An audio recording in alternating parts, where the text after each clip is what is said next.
Hello students, welcome back to the channel. तो आज हम लोग आपके लिए लेके आए हैं दूसरी वीडियो स्टाफिंग की। तो इससे पहले जो पार्ट फर्स्ट वीडियो है उसमें हमने आपको स्टाफिंग के डेफिनेशन के बारे में बताया है और स्टाफिंग की प्रोसेस के बारे में बताया है। Man power planning, recruitment, selection, placement and orientation, training development, performance evaluation और रिटेंशन एंड प्रमोशन, है ना। तो ये सब हमने इसमें आपको फर्स्ट वीडियो में आपके बताया है। अगर आपने वो वीडियो नहीं देखा है तो पहले फर्स्ट वॉच पार्ट फर्स्ट, तो पहले आप पार्ट फर्स्ट देख लेंगे तो आपको कंफर्टेबली ये चीज समझ में आएगी। तो आज हम लोग देख रहे हैं इसका सेकंड पार्ट, जिसके अंदर हम लोग इसके इंपॉर्टेंस को लेंगे इंपॉर्टेंस को लेंगे और उसके बाद हम लोग एचआरएम के कुछ टॉपिक्स को ले लेंगे। ठीक है स्टूडेंट्स, तो हम लोग बात कर रहे हैं स्टाफिंग के इंपॉर्टेंस की। तो स्टाफिंग के इंपॉर्टेंस में आता है एंश्योर राइट टैलेंट प्लेसमेंट, यानी कि आपने सही आदमी को सही जॉब में रखते हैं स्टाफिंग के अंदर, placing the right person at the right job. और दूसरा है प्रॉपर रिक्रूटमेंट एंड सिलेक्शन, यानी कि प्रॉपर रिक्रूटमेंट एंड सिलेक्शन के थ्रू आप क्या कर रहे हो, एक अच्छे पर्सन को, एक राइट पर्सन को राइट जॉब में अपॉइंट कर रहे हो according to their qualification, according to their experiences and skills. तो पहला इंपॉर्टेंट है एंश्योर राइट टैलेंट प्लेसमेंट, यानी कि स्टाफिंग एंश्योर करता है कि भाई सही आदमी सही जगह में प्लेस हो जाए। दूसरा है इंक्रीज प्रोडक्टिविटी। अब भाई सही आदमी को सही जगह में प्लेस करोगे तो आपकी प्रोडक्टिविटी तो बढ़ेगी, है ना, क्योंकि उनकी एफिशिएंसी भी बढ़ेगी। By appointing efficient staff, staffing ensures continuous survival and growth of the enterprises. ठीक है ना, तो वो उससे ही ग्रोथ होती है एंटरप्राइजेस की। Skill based selection, skilled candidate perform better, है ना, जो कैंडिडेट स्किल्ड होते हैं वो बेटर परफॉर्म करते हैं and require less time for adoption, यानी कि कोई भी अगर चेंजेस आ जाए तो उसको अडॉप्ट करने में उनको टाइम नहीं लगता है। अगला इंपॉर्टेंट है students, build employees satisfaction. Definitely, क्योंकि आप इसके अंदर क्या करते हो, आपने आपको मैंने बताया था, आप इसके अंदर रिटेंशन, रिटेंशन यानी कि प्रमोशन, आप प्रमोट करते हो, है ना, एम्प्लॉइज को, तो उनको डेफिनेटली यहां पर उनका सेटिस्फैक्शन बिल्ड होता है ना। ये देखो, promote employees engagement and retention, उससे क्या होता है भैया, आप एम्प्लॉयज का सेटिस्फैक्शन बढ़ता है, एम्प्लॉयज की रेगुलरिटी बढ़ती है बिजनेस के लिए, एम्प्लॉयज का फोकस बढ़ता है और regular feedback identifies improvement areas and motivate employees to perform better. Next है आपका सपोर्ट बिजनेस ग्रोथ। बिजनेस की ग्रोथ में सपोर्ट करता है बिल्कुल। एम्प्लॉयज अगर आप स्किल्ड एम्प्लॉयज रखोगे तो वो ज्यादा एफिशिएंट दिखाई देंगे, ज्यादा एफिशिएंट तरीके से वो काम करेंगे, मोर एफिशिएंट रहेंगे, है ना। तो उससे आपकी ग्रोथ तो होनी है ना। Reduce administrative workload and speed up hiring process, यानी कि हायरिंग प्रोसेस तेज हो जाता है और एडमिनिस्ट्रेशन का वर्कलोड कम हो जाता है, तो उससे भी आपकी ग्रोथ होती है क्योंकि वो अदर चीजों में फोकस कर पाते हैं। एम्प्लॉयज यहाँ पे अपने काम पे लगे हुए हैं, एडमिनिस्ट्रेशन अपने काम पे लग जाता है, जो मैनेजर्स होते हैं वो अपने काम को बहुत अच्छे फोकस तरीके से करते हैं। अगला है engaged employees are more productive and loyal, है ना। तो भाई यहाँ पे प्रमोशन की बात की जाती है, रिटेंशन की बात, तो यहाँ पर क्या होता है, यहाँ पर को होता ही है कि भाई एम्प्लॉयज की प्रोडक्टिविटी बढ़ती है, एम्प्लॉयज अपने ऑर्गेनाइजेशन के लॉयल रहते हैं, एम्प्लॉयज का फोकस बढ़ता है, employees focus on the task that contribute to organisational success. ठीक है, नेक्स्ट है आपका optimum utilisation of resources, human resources खासकर। तो ह्यूमन रिसोर्सेज का ऑप्टिमम यूटिलाइजेशन हो पाता है कैसे भाई, थ्रू मैन पावर प्लानिंग। जो आप पहला स्टेप आपका मैन पावर प्लानिंग, तो मैन पावर प्लानिंग से आप एक अच्छे आदमी, जो आपको जिस चीज की रिक्वायरमेंट है, आपको कितने लोगों की जरूरत है, कितने स्टाफ का आपको रिक्वायरमेंट है, कैसे स्टाफ का रिक्वायरमेंट है, वो चीज कंप्लीटली आप देख पाते हो, जॉब एनालिसिस कर पाते हो।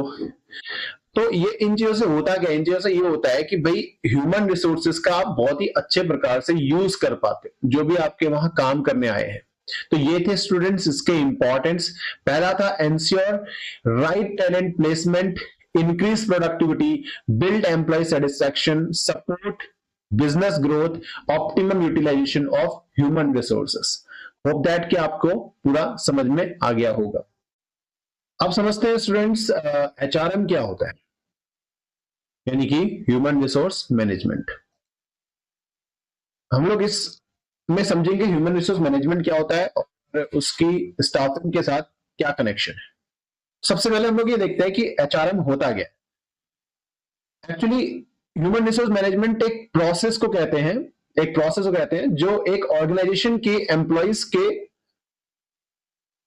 के आप देख सकते हैं यहां पे recruitment, selection, development and optimum use को देखता है।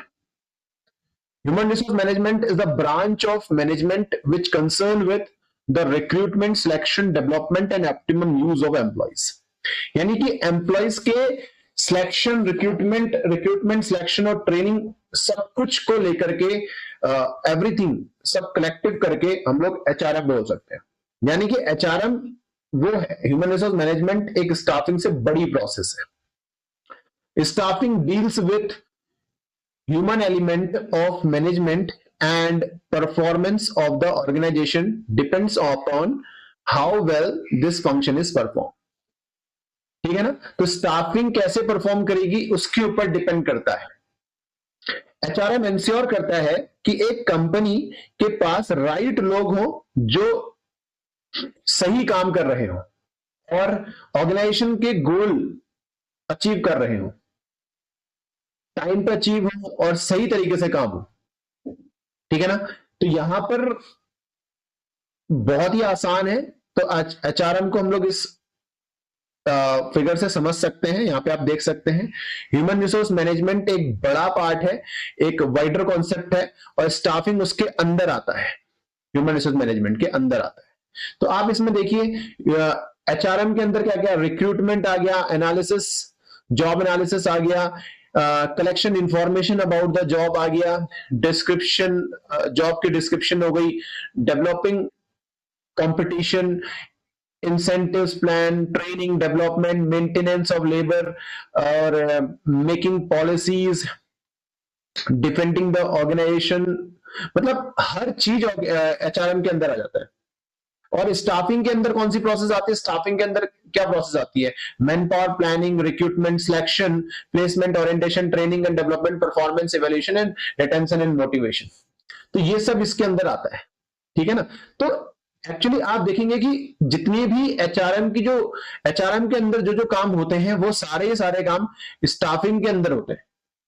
इवन दो इससे ज्यादा काम होते हैं, जैसे कि making policies, defending the organisation law, मतलब ये सब चीजें भी इसके अंदर एचआरएम के अंदर आती है। तो इसीलिए हम लोग बोलेंगे एचआरएम एक वाइडर कॉन्सेप्ट है, वाइल स्टाफिंग एक छोटा कॉन्सेप्ट है अगर हम बोले तो। ठीक है ना, तो स्टाफिंग क्या है जो एचआरएम के अंदर आता है। स्टाफिंग एक बहुत ही इंपॉर्टेंट पार्ट है किसका, एचआरएम का। विदाउट मतलब अगर स्टाफिंग ना हो तो एचआरएम का भी कोई रोल ही नहीं है फिर, क्योंकि बिना आदमियों के तो ऑर्गेनाइजेशन ही खाली हो गया है ना। अगर भैया एम्प्लॉयज ही नहीं होंगे तो काम कौन करेगा, है ना।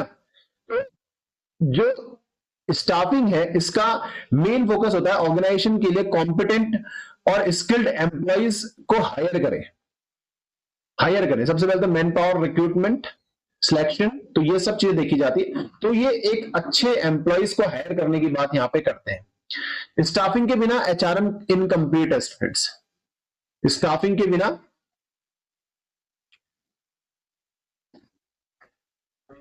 विदाउट स्टाफिंग एचआरएम क्या होगा, इनकम्प्लीट होगा।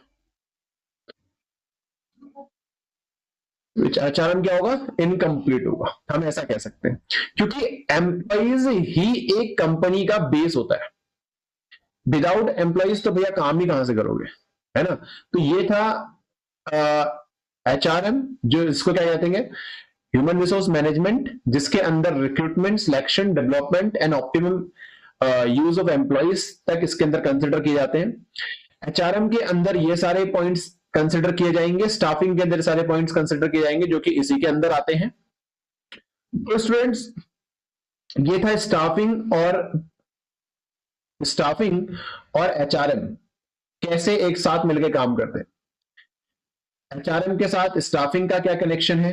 एक तरफ से हम बोलेंगे कि स्टाफिंग एक बैकबोन है किसी भी ऑर्गेनाइजेशन की। अगर स्टाफिंग सही नहीं हो पा रहा तो भाई एचआरएम तो होगा ही नहीं, फिर डेफिनेटली स्टाफिंग उसके अंदर आता है ना। तो ये था स्टूडेंट्स एचआरएम का टॉपिक। आई होप दैट कि आपको ये बात समझ में आ गई होगी। अगर कोई भी डाउट है तो आप प्लीज कमेंट में लिखें, और वीडियो को लाइक करें, शेयर करें, ज्यादा से ज्यादा लाइक करें, शेयर करें, और चैनल को सब्सक्राइब करें, ताकि नेक्स्ट वीडियो आने पे आपको पता चल सके। तो मिलते हैं नेक्स्ट वीडियो में, तब तक के लिए बाय बाय।